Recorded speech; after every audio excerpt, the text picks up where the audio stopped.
On the night the world stands still, one man remains in motion. High above the silent, snow-dusted streets of a sleeping city, in a skyscraper that pierces the dark like a glass needle, a single light burns.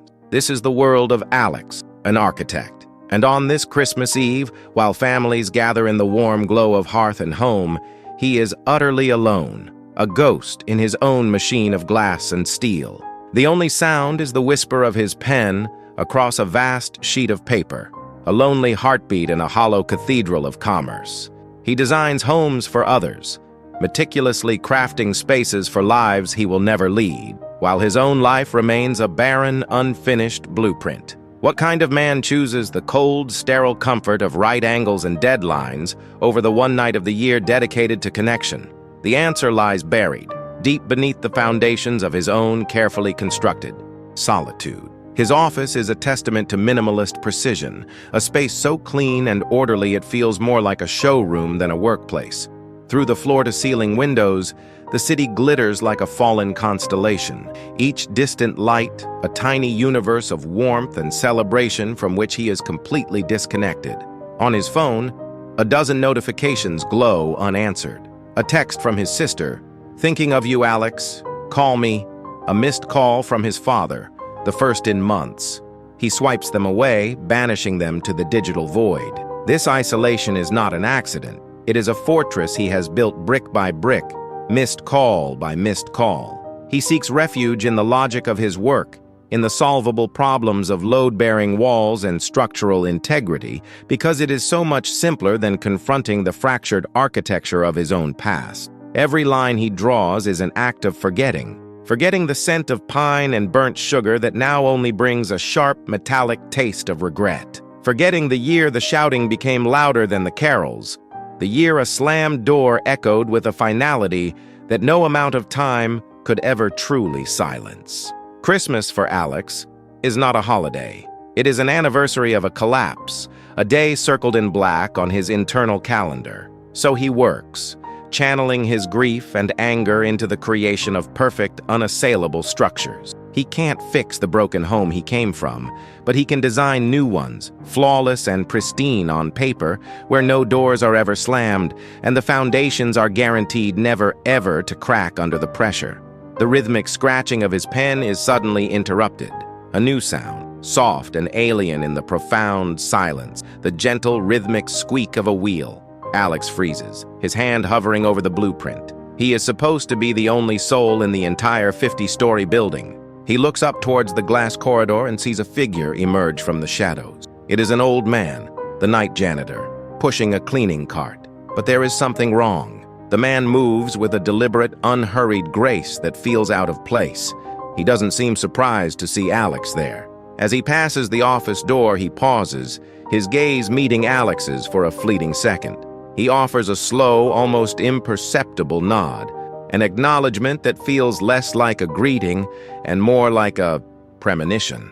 The janitor vanishes down the hall as silently as he appeared, leaving behind only the clean, sharp scent of ammonia and a chilling, profound sense of unease. The silence that returns is different now, heavier, and charged with a new and unwelcome energy. Alex tries to dismiss it, blaming the long hours, the caffeine, the suffocating loneliness of the holiday. But he cannot shake the image of the old man's eyes. They were not the weary, indifferent eyes of someone working a late shift. They were ancient, knowing, and held a flicker of something that looked disturbingly like pity. He turns back to his blueprint, his sanctuary, but the lines on the page now seem foreign, warped. A cold dread washes over him as he realizes something is wrong.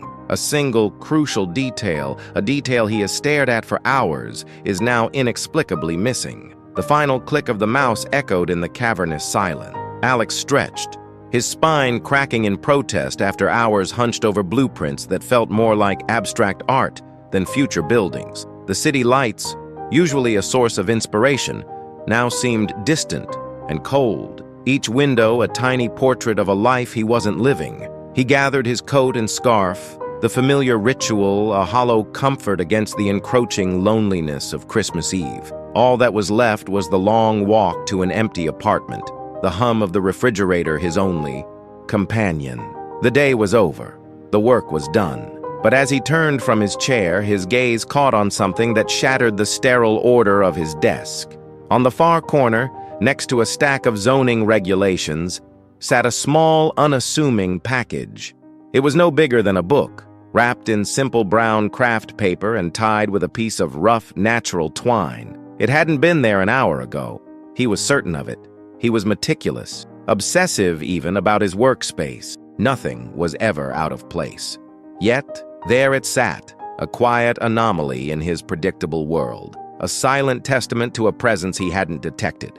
His first instinct was a jolt of pure, urban-bred paranoia. A forgotten delivery? A prank from a coworker who had somehow slipped back in?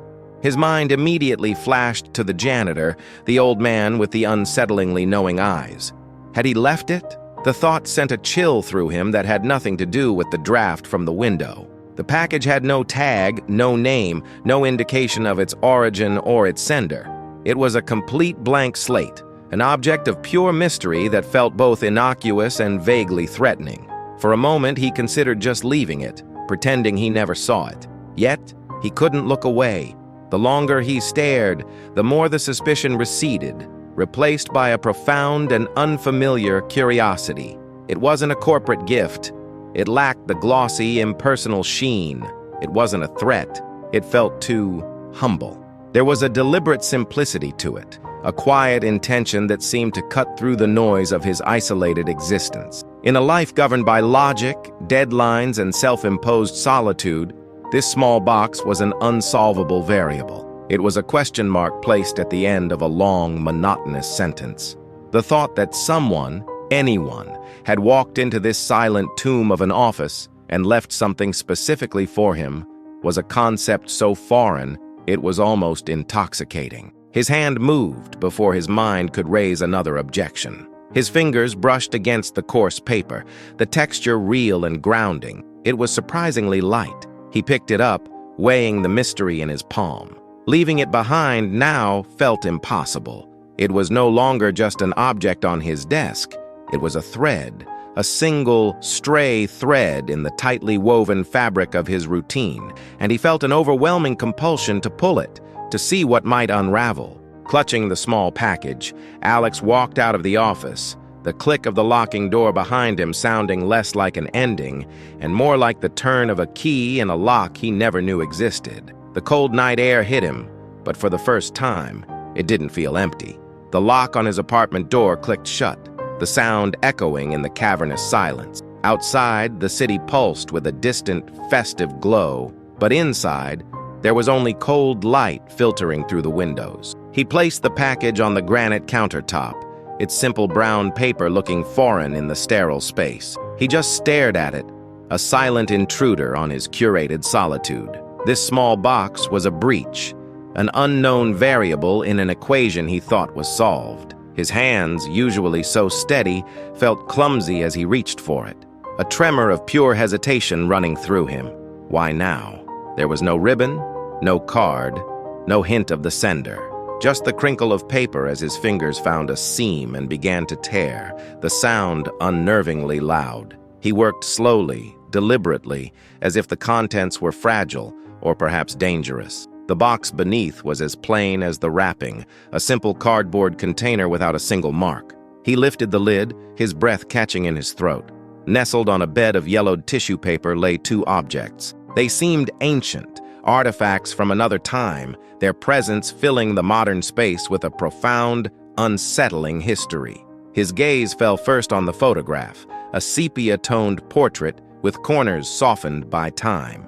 A young woman held a bundled infant, her expression one of deep, quiet contentment. Her clothes were from another era, decades past. He didn't recognize her, nor the baby, and yet he couldn't look away from her eyes. There was something in their shape, in their steady, gentle gaze, that struck a dissonant chord deep within him. It wasn't a memory, but a feeling, a phantom echo of comfort from a place he couldn't name. It was a familiarity that made no sense, a connection to a stranger that felt impossibly real. Beneath the photograph, his fingers brushed against cold, heavy metal. He lifted it out. It was a key, Not a modern, serrated piece of steel, but an old, ornate skeleton key forged from a dark, almost black metal, cool and solid in his palm. Its weight suggested purpose. The head was fashioned into an intricate, floral-like design, while the bit was complex, a series of wards that spoke of a lock built with secrecy. This was a key from another time, meant to open a forgotten chest or a secret passage. He turned it over, the cold metal a physical anchor to the phantom feeling the photograph had just awakened. He set them both on the counter, the photograph of the unknown mother and child, and the key to an unknown lock. They lay side by side, a silent, powerful riddle. The loneliness that had defined his night was gone, replaced by a storm of confusion and a desperate need for answers. These weren't random items. He felt it with a certainty that defied logic. They were a message, a breadcrumb from a life he couldn't remember. The woman's eyes seemed to follow him, pleading. The key felt like a promise. The silence was no longer empty. It was thick with unspoken questions and the weight of a past that was suddenly, undeniably, his own. For hours, Alex simply held the photograph, the weight of it in his hands feeling far greater than its physical form. The woman's eyes were a vortex, pulling him into a past that wasn't his, yet felt hauntingly familiar. He traced the edges of the print, the paper softened by the passage of decades. His thumb brushed across the back, a subtle, almost imperceptible friction against the smooth surface. He stopped. It wasn't smooth. There was a texture there, a faint series of indentations that broke the uniformity of the paper, a ghost of a message left by a hand long since gone. It was a detail so minor, so easily missed, that its discovery felt like a secret whispered just for him, a clue left behind in a cold case of the soul. With a hesitant breath, he turned the photograph over. There, under the dim light of his apartment lamp, was the faint, silvery trace of graphite, an address. 1412 Willow Creek Lane. The pencil strokes were delicate, the cursive elegant but faded, as if someone had tried to erase it and failed, or perhaps time itself had simply done its work. It wasn't a street he recognized, not in the bustling, modern part of the city he called home. Willow Creek Lane. The name itself sounded like an echo from another era, a place where time moved slower, where secrets could be kept. It was a tangible destination, a coordinate on a map that transformed this abstract mystery into a real, physical quest. The question was no longer what this was, but where. A war ignited within him. The Alex of yesterday, the man of spreadsheets and predictable solitude, screamed caution. This was insane. It was a stranger's life, a package left by mistake, a rabbit hole leading to disappointment or, worse, danger. To pursue it was to invite chaos into his meticulously ordered world. Yet the magnetic pull from the woman's gaze, the feeling of a forgotten promise, was a current too strong to resist. It was a whisper that said, "This is for you." This is the answer to a question you didn't even know you were asking. If you've ever felt a pull towards the unknown like Alex, a choice that defies all logic, hit that like button and let us know in the comments what you would do. Would you walk away, or would you open the door? The debate was brief, but fierce. In the end, it wasn't a choice at all. It was a compulsion, an instinctual need to know, to understand the ache of nostalgia he felt for a memory that wasn't his. He knew with a certainty that chilled him, that if he put the photograph down and went to bed, the ghost of this mystery would haunt his quiet apartment forever. He slipped the photograph into his jacket pocket, its corners pressing against his chest. He then picked up the ornate key from the table. It felt different now, not just a curiosity, but a tool, a literal key for a lock he hadn't yet found, and a metaphorical key to this entire enigma. He had to go. The engine of his car rumbled to life, a stark, modern sound in the profound silence of his decision. He typed the address into his phone, and a route appeared, leading him away from the familiar grid of downtown and toward the older, forgotten boroughs of the city. As the sleek glass towers in his rearview mirror were replaced by aging brick buildings and sprawling ancient trees, he felt a profound shift. This was more than a drive across town. It was a pilgrimage. Each mile he drove was a step further away from the man he was when he left his office that evening, and a step closer to the person he was meant to become, waiting for him at the end of Willow Creek Lane. The journey ended where the photograph began. Before him stood the house, a structure holding its breath. Time had been cruel and kind. The paint was peeling, the garden overgrown, yet it was an exact match to the faded image. Every detail, from a crack in a window pane to the ornate knocker, was a ghost from the picture, now given weight. He approached the dark oak door, the air thick with forgotten years. His hand trembled as he raised the key. It slid into the lock with unnerving ease. The click of the tumblers aligning wasn't just a sound, it was permission. The door swung inward on a long, groaning complaint, releasing a wave of air that smelled of sealed time. The interior was a shrine to a moment past decades ago. Dust motes danced like spirits in the single beam of light slicing through a grimy window. Furniture, draped in white sheets, resembled a silent, waiting congregation. The silence in here was different. It wasn't empty, but heavy, saturated with unspoken words. He stepped across the threshold, the floorboards sighing under his weight, the first disturbance in an eternity. He wasn't just entering a house, he was stepping into a memory. His eyes adjusted to the gloom, drawn to a small table. Upon it, a stack of papers lay coated in a fine layer of dust. He gently brushed the surface away, revealing children's drawings. The lines were clumsy, the colors simple, but the subjects were unmistakable. A smiling woman with familiar eyes, a tall, faceless man, and a small boy clutching a red ball. A jolt went through him, not a memory, but its ghost. A phantom sensation of a crayon in his hand, the rough texture of the paper, the smell of wax. It was an echo from a life he couldn't place, a feeling that felt deeply his own. He moved towards a dusty mantelpiece where a small wooden music box sat. Without thinking, he picked it up. His fingers traced the carved patterns with an automatic grace that surprised him, a movement his muscles remembered even if his mind did not. He found the small crank and gave it a turn. A faint, tinny melody began to play, a simple tune that resonated deep in his soul. It was a lullaby. Another flash, the feeling of being held, of warmth, and a soft voice humming this exact song. The music wasn't just a sound, it was the key to an emotion he thought lost forever. These fragments were disorienting, sharp pieces of a shattered mirror reflecting a life he couldn't see whole. The drawings, the music, the very air, they weren't just objects in an abandoned house. They were anchors, tethering him to a past surgically removed from his consciousness. The feeling of being an intruder began to dissolve, replaced by a terrifying sense of belonging. He hadn't stumbled upon this place, he had been called back. The oppressive silence no longer felt empty. It felt expectant, waiting for him to ask the right question, to finally remember the secret it had been keeping all these years.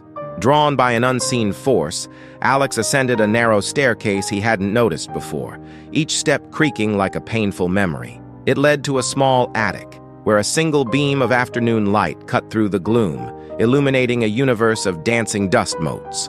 The air was thick with the scent of old wood, cedar, and the dry, papery smell of time itself. It was a place of endings, a repository for things forgotten. Yet, for Alex, it felt like a beginning. His eyes scanned the shadows, passing over stacked furniture and shrouded shapes until they landed on a dark, unassuming object in the far corner, a heavy wooden sea chest bound with iron straps. It wasn't hidden, but it felt protected, as if the silence of the house was standing guard over it. He felt a pull, a magnetic certainty that whatever he was searching for, whatever had led him here, was inside. His heart hammered against his ribs as he knelt before it. The latch wasn't locked, but it was stiff with age and disuse. With a final determined pull, it sprang open with a groan that echoed in the stillness.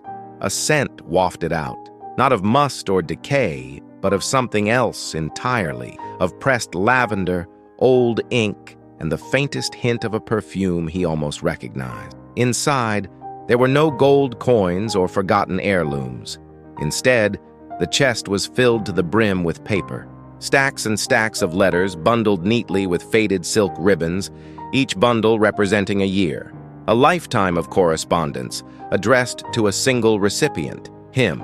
The name Alex was written on the top envelope in a delicate cursive script that felt both alien and intimately familiar. With trembling hands, he untied the first ribbon and unfolded the brittle paper of the top letter. The date was from 30 years ago, just 1 week after his birth. The words, though faded, were a torrent of pure, undiluted emotion. It was from his mother. She wrote of a life that was supposed to be, of a husband lost in a sudden, senseless accident just before Alex was born. She wrote of her own injuries, of a body and spirit so broken that she knew she couldn't give her newborn son the life he deserved. The decision to give him to her cousins, his parents, was described not as an act of abandonment, but as the single most difficult act of love she would ever perform, a sacrifice to ensure his safety and happiness, even if it meant her own perpetual heartbreak. He lost all track of time, devouring one letter after another, a life unfolded in black ink on yellowed paper. She had never been far. She wrote about receiving photographs, about hearing stories of his first words, his first steps, his triumphs in school sports. She celebrated his birthdays from a distance, baking a cake he would never eat and lighting a candle he would never see. Each letter was a testament to a love that distance could not diminish, a maternal bond that refused to be severed by circumstance. She was a ghost in his life, always present but never seen. Her love a constant, silent hum beneath the surface of his reality. He wasn't forgotten.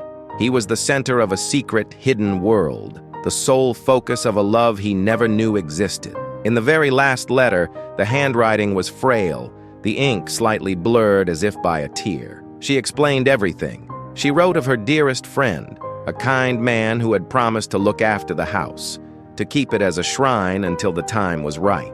This friend was tasked with one final duty upon her passing, to deliver the key, to complete the circle. The janitor, the man with the knowing eyes. It wasn't a coincidence, not a simple act of a stranger. It was the final move in a plan set in motion decades ago. The key wasn't just a piece of metal to open a door. It was an inheritance.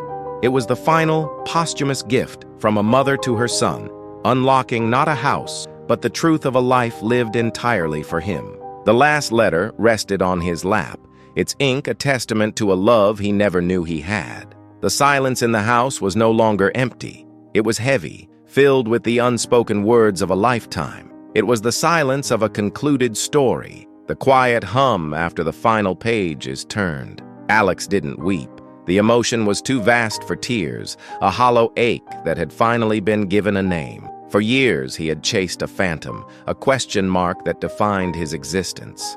Now, the question was answered, but the phantom had become a ghost, a real person with a real tragic story. He looked at his own hands, seeing them not as his own, but as an extension of a woman who had made an impossible choice.